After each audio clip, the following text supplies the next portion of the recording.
occupants were obviously planning on keeping watch over who entered and left. So, that was it.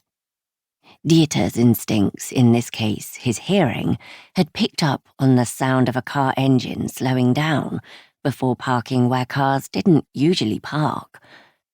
And now he turned away from the window, put his hands in his pockets, and casually continued down unter den Linden.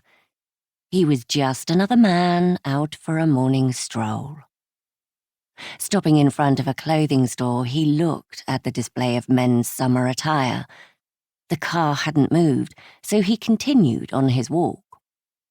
A long block later, he turned left, walked 2 more blocks, made another left, and approached his apartment building from the back. His movements had been deliberate and controlled, but his heart was racing. He was safe, but for how long? It was time to make a tactical retreat and regroup. The additional small apartment he'd rented in the event of just such a turn of events was ready and fully equipped for him. Should he collect his belongings and move across the street to the bolt hole, or should he just continue on with the routine he'd established and wait to see what happened? He weighed his options. His assignment hadn't been complicated. Every other Monday he was to deliver office supplies to the various departments at the university and pick up any new orders. That would be the opportunity for the mole in the physics department to slip him any microfilm inside a hollowed-out pencil that he'd hand to Dieter, along with the supply requisition form. Then, stopping at Wolf's Bakery for a morning pastry, Dieter was to hand the film to Uli, his contact. In the handful of coins he'd used to pay for his breakfast, it was all simple enough, nothing suspicious about any of his actions, and he had fallen into a comfortable routine. Routines, as he had just been reminded, are subject to change. The automobile could have been mere coincidence, but perhaps caution was the better choice. He could always move back to his regular apartment if things returned to normal. Decision made. From the safer confines of his bolt hole, even as he considered which of his favorite disguises to adopt while he waited, his gut was telling him he should leave Berlin while he still could.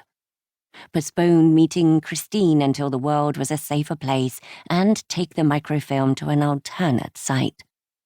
That's what he should do, but it wasn't what he wanted to do or what he was going to do. He'd started this assignment on his own terms, and he'd finish it the same way. Or it would finish him. He shook off that thought.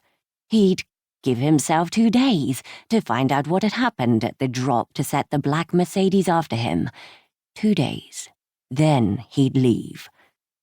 He'd been in Berlin less than 2 months, not nearly enough time to do what he had really come to do. He hadn't expected things to fall apart so quickly.